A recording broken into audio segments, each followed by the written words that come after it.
Welcome to AKS channel. మళ్ళీ మనం మన సుప్త చేతనాత్మ మనసు, మన మిత్రుడైనటువంటి సుప్త చేతనాత్మ మనసు గురించి మాట్లాడుకుందాం. ఓకేనా? అసలు మనం 70లో సంపాదించాలి, కేవలం మీరు ఆలోచిస్తే 70 అయిపోతుందా, లేదంటే ఊహిస్తే 70 అయిపోతుందా, ఇలాంటివి మనకి ఎన్నో అనుమానాలు ఉంటాయి. ఎంతో మనకి ఈ సబ్జెక్ట్లోకి వచ్చిన తర్వాత కూడా చాలామంది ఏమంటారంటే, గురుగారు నేను ఇలా అనుకున్నాను, ఇలా అయిపోయింది. ఓకేనా? గురుగారు నేను ఇలా అనుకున్నాను, ఇలా అయిపోయింది. నువ్వు అనుకోవడం వల్ల కాలేదు. ఇక్కడ ఏం చేసినావంటే, నీకు తెలియకుండానే నీ ఆలోచనల్ని నీ సుప్త చేతనాత్మ మనసుకి ఇచ్చావు. ఓకేనా? ఇది నేను ఎందుకు చెప్తున్నానంటే, పదే పదే మనం దీన్ని ఎందుకు మాట్లాడుకోవాలంటే, నీ జీవితాన్ని, ఓకేనా, నీ శరీరాన్ని నిర్మించేది, నీ జీవితాన్ని నిశ్చయించేది, ఓకేనా, అది నీ యొక్క సుప్త చేతనాత్మక మనసు. ఓకేనా? గత జన్మలోని నీ భావాల్ని పట్టుకొని ఈ జన్మలోకి తీసుకొచ్చి నువ్వు ఎలా ఉండాలి, నీ యొక్క జీవితం ఏంటి డిసైడ్ చేసేది కూడా సుప్త చేతనాత్మక మనసు. అంటే ఇప్పుడు మనం ఉన్న పరిస్థితుల్లో మనం ఇలా ఉన్నామంటే, గత జన్మలో మనం చేసుకున్న అఫర్మేషన్స్ ఏవైతున్నాయో, లేదంటే మన ఆలోచన విధి విధానం ఏదైతుందో అది మీ యొక్క జీవితాన్ని ఇలా తీర్చిదిద్దింది. ఓకేనా? ఇప్పుడు మనం ఏం చేస్తున్నామంటే, మన సబ్జెక్ట్లో ఎవరు సృష్టించినటువంటి ఒక అద్భుతమైన అనంతమైన శక్తిని మన జీవితంలోకి ఆహ్వానించి దాన్ని ఎలా ఉపయోగించుకోవాలనేది మన సబ్జెక్టు ద్వారా మనం తెలుసుకుంటాం. ఓకేనా? మనం చేయాల్సింది కేవలం దానికి మనం ఆలోచనలు పంపడం మాత్రమే. అంటే ఎలా ఉంటుందంటే, ఇప్పుడు మన ఇంట్లో ఒక యజమాని ఉన్నాడు, ఆ యజమానికి మనం ఏం చేస్తామంటే కాఫీ కావాలని ఆర్డర్ చేస్తాం అంతే. అది ఎలా చేయాలని చెప్పం మనం. ఓకేనా? అలాగే ఇంకేమైనా పని ఉంది, నాకు ఈ పని కావాలని చెప్తాం, ఎలా చేయాలని చెప్పం. ఎలా చేయాలనేది వాడు డిసైడ్ చేస్తాడు. అర్థమైంది? అలాగే నీకేం కావాలి మాత్రమే మన సుప్త చేతన మనసుకి మనం చెప్తాము, డిజైన్ మాత్రం అది మాత్రమే చేస్తాం. ఓకేనా? అంటే ఇది ఎలా జరుగుతుందంటే, ఈ యొక్క సుప్త చేతనాత్మ మనసు ఏదైతుందో సబ్కాన్షియస్ మైండ్, ఇది విశ్వంతో కనెక్ట్ అయి ఉంటుంది. ఎప్పుడు కూడా విశ్వంతో కనెక్ట్ అయి ఉంటుంది. ఇది మీరు ఏవైతే కోరికలు కావచ్చు, ఊహలు కావచ్చు, ఏదైనా కావచ్చు, అది చెప్పినప్పుడు ఏం చేస్తుందంటే, అది తీసుకొని విశ్వానికి ఇస్తుంది. ఇప్పుడు విశ్వం ఏం చేస్తుందంటే, దీనికి ఎక్కడెక్కడ సౌకర్యాలు ఉన్నాయి నీకు అంటే, సపోజ్ డబ్బు అనుకున్నాం, లేదంటే సంపద అనుకున్నాం, లేదంటే ఐశ్వర్యం అనుకున్నాం, లేదంటే ఒక పని అనుకున్నాం. సింపుల్, మీరు ఒక ఆఫీస్కి వెళ్ళాలి, ఆఫీస్కి వెళ్ళిన తర్వాత అక్కడ ఒక పని కావాలి మీకు. ఓకేనా? ఆ పని కావాలనుకున్నప్పుడు మీరు ఏం చేస్తారంటే, ముందుగా ఏదైనా ఒక హాస్పిటల్ కావచ్చు, లేదంటే ఒక ఆఫీస్ కావచ్చు, లేదంటే ఇంకేదైనా కావచ్చు, ముందు మనం ఏం చేస్తామంటే, ఫస్ట్ దానికి సంబంధించిన వ్యక్తులు మనకు ఎవరైనా తెలిసిన వాళ్ళు ఉన్నారా అని ఆలోచిస్తాం. ఓకేనా? ఆలోచించి డైరెక్ట్ మనం వెళ్ళకుండా మనం ఏం చేస్తామంటే, వీళ్ళతోని మనం ఎంతైతే వీలైతే అంతలా కాంటాక్ట్లో ఉండి ఆ పనిని వీళ్ళ ద్వారా చేసుకునే ప్రయత్నం చేస్తాం. ఓకేనా? అది కానప్పుడు అప్పుడు మనం రంగంలోకి దిగుతాం. దిగిన తర్వాత కూడా ఎంత వీలైతే అంత అక్కడ ఎవరైనా ఆఫీస్లో కానీ, లేకపోతే ఆ ఏరియాలో కానీ మనకు తెలిసిన వాళ్ళు ఉన్నారు లేదని ఒక ఆలోచన ద్వారా ప్లాన్ చేస్తాం తప్ప, ఏనాడు కూడా నీ సొంతగా నేను ఇలా వెళ్తాను, నా పని అయిపోద్ది, నేను ఇలా చేస్తాననే ఆలోచనలు మీకు ఎప్పుడు రావు. ఎందుకంటే ఇవన్నీ కూడా ఎందుకు ఇలా మనం ఆలోచిస్తాము, ఎప్పుడు ఏనాడు కూడా స్వతంత్రంగా మనం ఎందుకు ఆలోచించలేకపోతామంటే, ఇక్కడ గమ్మత్ ఏం జరుగుతుందంటే, మనం అన్నీ కూడా సమాజం మీద ఆధారపడినాం. ఇక్కడ ఏమంటారంటే, పరాన్న జీవులు ఒకళ్ళ మీద ఒకళ్ళు ప్రతిదీ ఆధారపడి ఉంది. కాబట్టి మనం సొంత ఆలోచనని మనం పక్కన పెట్టేసి ఎప్పుడు సమాజం గురించి, సమాజం వాళ్ళ మీదనే, పొరుగు వాళ్ళ మీదనే ఆధారపడి ప్రతిదీ ఆలోచిస్తాం. జస్ట్ జోక్ ఉంది మనకి, విదేశాల్లో కరెంటు పోతే కరెంట్ ఆఫీస్ ఫోన్ చేస్తాడు, మన ఇంట్లో కరెంటు పోతే పక్కింట్లో ఉందా లేదా అని చూస్తాం మనం. అర్థమైంది? కాబట్టి ఈ ఆలోచన ఎలా ఉండాలంటే, ప్రతిదీ కూడా పక్క వాళ్ళ మీద ఆధారపడడం తప్ప మన సొంత ఆలోచనలు అంటూ మనకేమీ లేవు. ఓకేనా? ఇక్కడ మనం ఏం చేస్తున్నాం అంటే, మన సబ్జెక్ట్లో మన సొంత ఆలోచనల్ని మనమే చేస్తాం. ఇప్పుడు నీ పని ఎవడు చేస్తాడంటే, నీ సుప్త చేతనాత్మక మనసు విశ్వం ద్వారా చేయిస్తుంది. ఇప్పుడు ఏమైంది, నువ్వు ఎవరి మీద ఆధారపడాల్సిన అవసరం లేదు.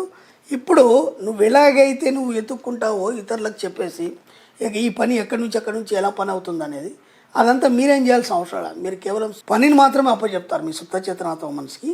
ఇప్పుడు అదేం చేస్తాడంటే, విశ్వం ద్వారా ఈ పనిని ఎలా చేయాలి, ఎవరెవరిని నీ దగ్గర తీసుకురావాలి, ఎవరిని పరిచయం చేయాలి, ఆ పనిని ఎలా కంప్లీట్ చేయాలని డిజైన్ అది చేస్తుంది. ఇప్పుడు ఎంత సులువు అయిపోయిందంటే, మీరు ఎక్కడికి వెళ్ళాల్సిన అవసరం లేదు, మీరేం చేయాల్సిన అవసరం లేదు.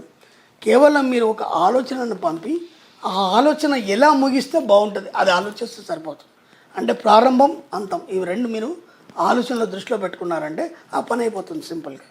ఓకేనా? అది సుప్త చేతనాత్మక మనసుకున్నటువంటి శక్తి. ఆ ఎనర్జీని మనం ఉపయోగించుకొని మనకు కావాల్సిన అన్నీ కూడా సృష్టించుకోవచ్చు. దాంట్లో భాగంగా మన సబ్జెక్టు డబ్బు, సంపద, ఐశ్వర్యం. కాబట్టి ఈ డబ్బు, సంపద, ఐశ్వర్యం కూడా మీకు ఎలా తీసుకొస్తుంది. ఇక్కడ మన సబ్జెక్టులు ఏం చెప్తామంటే, మన దగ్గర ఏమీ లేదు. ఓకేనా? అయినా సరే మనకు కావాల్సినవన్నీ మనం సృష్టించుకోవాలి. ఎలా వస్తాయి, లేకుండా ఎలా వస్తాయి. ఓకేనా? ఏవి లేవని మనం ఎప్పుడైతే అనుకున్నామో లేకుండా పోతాయని.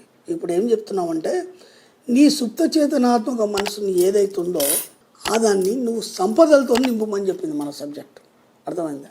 మనం ఏం చేస్తున్నామంటే నాకు అది లేదు ఇది లేదు, నేను అప్పులో కూరుకుపోయాను, నేను ఎప్పుడు బాధల్లోనే ఉన్నాను, నాకు ఎవడు సాయం చేస్తాడని చెప్పేసి ఒక దేవుడి కోసమో ఒక వ్యక్తి కోసమో ఎప్పుడు మనం ఆధారపడి అలా ఆలోచించడం వల్ల ఏం చేస్తుందంటే అది నిశ్శబ్దాన్ని వహించింది. అర్థమైందా? ఇప్పుడు పక్కనే మీ ఇంట్లో పని మనిషి ఉన్నాడు, ఓ పని కావాలి, వాడిని వదిలిపెట్టేసి మీరు ఇంకెవరి గురించి ఆలోచించారనుకో వాడు ఏం చేస్తాడు పాపం అంటే చేతులు కట్టుకొని నిల్చుంటాడు, చూడడం తప్ప మాట్లాడలేడు. ఓకేనా? కానీ వాడికి పని చెప్పామనుకో ఎమ్మడే టకటకటక అయిపోద్ది. ఓకేనా?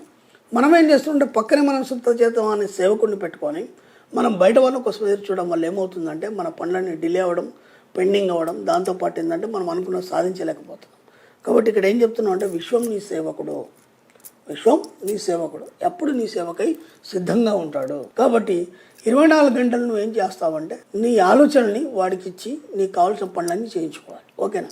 ఎప్పుడైతే నీ సుప్త చేతనాత్మక మనసుకి నువ్వు పని చెప్పలేదో అది దాన్ని నువ్వు అవమానించినట్టే లెక్క అని మన సబ్జెక్ట్ చెప్తుంది. ఎంత అద్భుతంగా చెప్పారండి. నీ సుప్త చేతనాత్మక మనసుకి నువ్వు పని చెప్పలేదంటే నువ్వు దాన్ని అవమానించినట్లే లెక్క.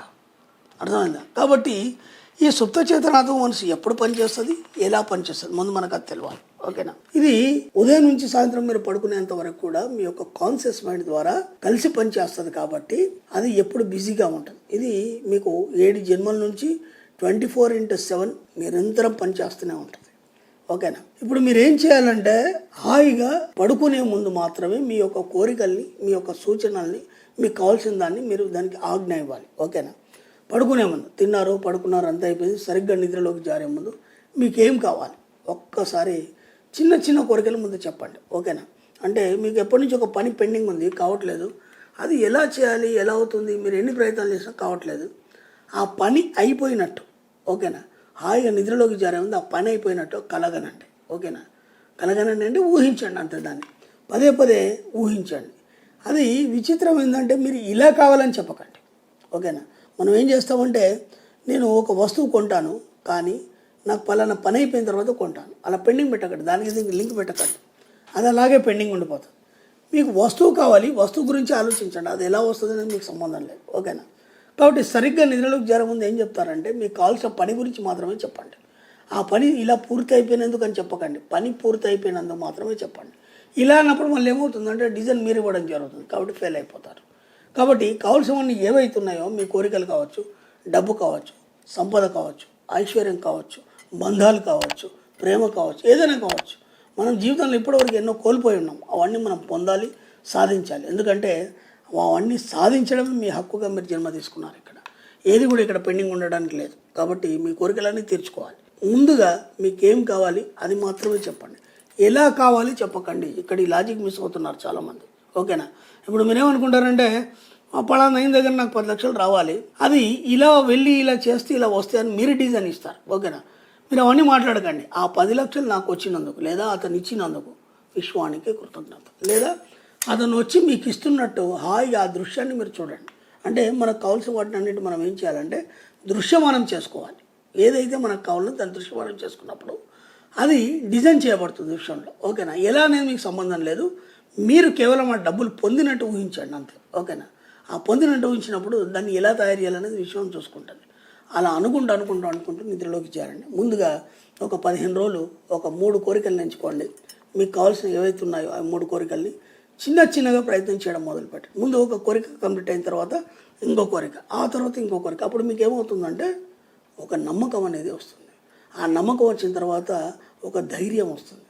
ఆ ధైర్యం వచ్చిన తర్వాత మీరు ఏదైనా సాధించగలరు అనే ఒక కాన్ఫిడెన్స్ ద్వారా అప్పుడు ఈ సబ్జెక్ట్లోని మీరు లోతుకి వెళ్ళడం కానీ లేదా ఇది ఉంది అనేది మీరు నిరూపించడం కానీ, అప్పుడు ఎప్పుడైతే మీరు ఆ సుప్త చేతనాత్మక మనసును మీరు నమ్ముతారో అప్పుడు మాత్రమే అది పనిచేస్తుంది. నమ్మనంత మట్టుకి అది పనిచేయదు. కాబట్టి సుప్త చేతనాత్మక మనసు లేదా విశ్వం మీ సేవకుడు, మీ సేవకై నిరంతరం సిద్ధంగా ఉన్నాడు. వీలైనంత మట్టుకి ఖాళీగా ఉంచకుండా అతను పని చెప్పండి.